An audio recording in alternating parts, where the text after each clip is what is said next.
आज बात करते हैं भगवान शिव के उस अनोखे विवाह की। एक ऐसी शादी जिसने देवताओं से लेकर असुरों तक पूरे ब्रह्मांड को सचमुच हैरान कर दिया था। क्या कभी ऐसी बारात के बारे में सोचा है जिसमें देवता और भूत प्रेत सब एक साथ नाच रहे हों? नहीं ना? तो चलिए आज महादेव की उसी यादगार बारात की कहानी में चलते हैं। तो सबसे पहले बात करते हैं देवों की उस भव्य बारात की।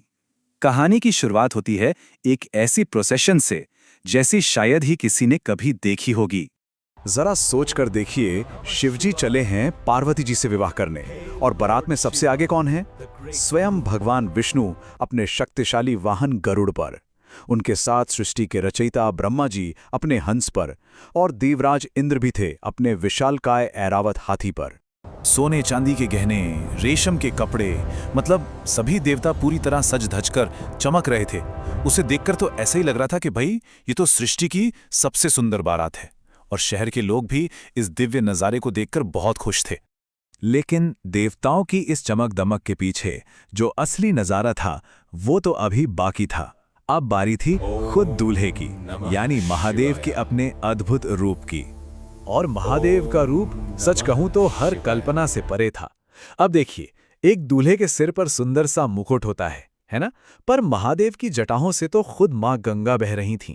रेशमी शेरवानी की जगह उन्होंने पहनी थी बाघ की खाल और गहनों की जगह उनके गले में जहरीले सांप लिपटे हुए थे। और तो और शुभ तिलक की जगह उनके पूरे शरीर पर शमशान की राख लगी थी। और फिर आया बारात का वो हिस्सा जिसने तो सबको चौंका कर रख दिया। महादेव के गण, यानी उनकी अपनी सेना, जिसमें भूत प्रेत पिशाच सब शामिल थे। महान कवि तुलसीदास जी ने इस सेना के बारे में क्या खूब लिखा है, सुनिए। कौ मुख हीन विपुल मुख काहू, बिनु पद कर को बहुपद बाहू। इसका मतलब जानते हैं? मतलब ये कि इस बारात में ऐसे लोग थे जिनका कोई मुंह ही नहीं था तो किसी के कई मुंह थे, किसी के हाथ पैर नहीं थे तो किसी के बेशुमार हाथ पैर थे।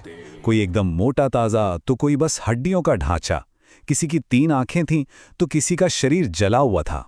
और हाँ, इनके साथ ही नाच रहे थे भूत प्रेत पिशाच चुड़ैलें और डाकिनियां। और ये पूरे की पूरी विचित्र टोली अजीब अजीब सी आवाजें निकाल रही थी, शंख और डमरू बजाते हुए बस अपनी ही धुन में पागलों की तरह नाच रहे थे। एक नॉर्मल बारात से कोसों दूर था ये सब। तो अब सोचिए, जब ये अनोखी बारात शहर में पहुंची होगी तो क्या हुआ होगा? अरे, पूरे नगर में कोहराम मच गया। जैसे ही ये अजीबोगरीब बारात शहर में आई ना, लोगों में डर फैल गया।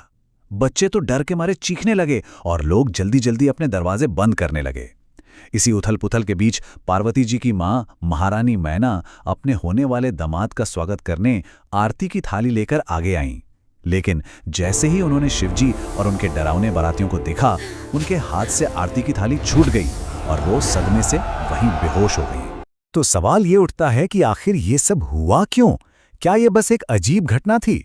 नहीं, ये कोई साधारण घटना नहीं थी। ये तो भोलेनाथ की एक लीला थी। और अब हम समझेंगे इस लीला का असली मतलब। इस पूरी लीला का सार बहुत ही गहरा है। यह हमें सिखाता है कि असली मूल्य बाहरी दिखावे में बिल्कुल नहीं होता, बल्कि इंसान के अंदर के गुणों में होता है। शिवजी का वो रूप दरअसल एक संदेश था कि किसी को भी उसकी बाहरी शक्ल सूरत से नहीं आंकना चाहिए।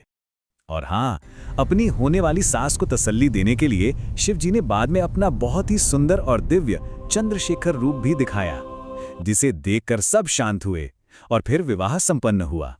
तो ये कहानी एक जरूरी सवाल छोड़ जाती है कि असली कीमत किस चीज़ की, जो दिखता है उसकी या जो अंदर है उसकी। महादेव के इस अनोखी बारात से हमें एक गहरी बात समझती है कि सच्चाई और महानता हमेशा रूप में नहीं होती। कभी कभी जो सबसे अद्भुत होता है वही सबसे दिव्य होता है। पर सोचिए, भोलेनाथ की बारात इतनी अद्भुत थी तो उनकी आगे लीलाएं कितनी अद्भुत रहेंगी।